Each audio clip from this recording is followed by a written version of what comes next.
my dissertation is producing commercialised music using audio sound effects, abstracts for video games, filmographies, using basic sampling techniques and remixing. And basically, my project's about doing a research technique on sampling, so understanding like areas within it, so how does sampling come into play with copyright, also how digital samplers technology, how that's evolved over the years, from analog to digital.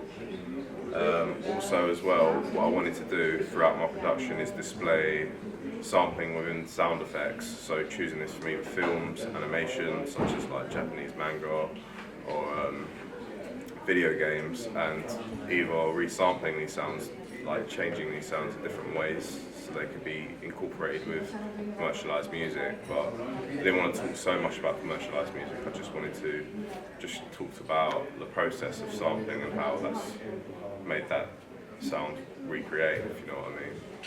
I found a lot of interesting stuff within my literature review.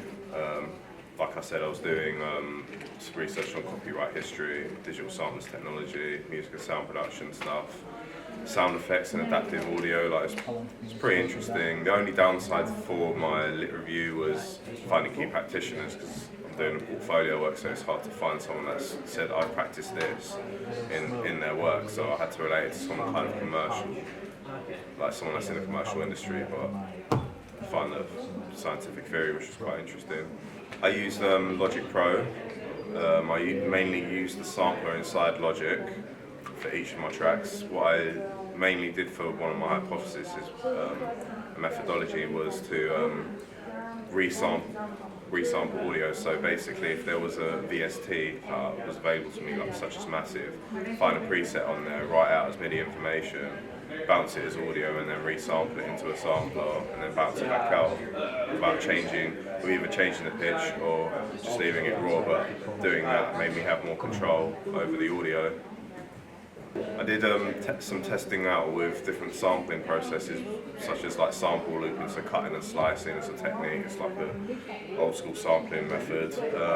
Also I used Silly as a time stretcher with Windows 95 startups out, which was pretty cool. Changed it from 7 seconds to 21, I believe, or 26. So yeah, it was pretty cool.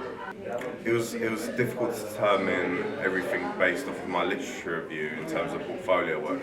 Portfolio work is supposed to be linked to literature review. So for instance, I used like a key practitioner based on what I found in my literature review. However, like I said, it was difficult to find a key practitioner, like relevant key practitioners for the field that I was trying to get into, because it was quite narrowed down. So I did find some interesting information about sampling technology and copyright history, and I did reflect it in the write-up in certain areas of how this could be like possibly pursued if this was release free or whatever, just to show that I've done my research in that area and I've compared like the context to the portfolios. I really enjoyed, in the end, saying to myself that I could actually produce like tunes in a completely, because that was my biggest struggle throughout my 3 years of uni, and I've managed to create 6 tracks, which I'm quite proud of.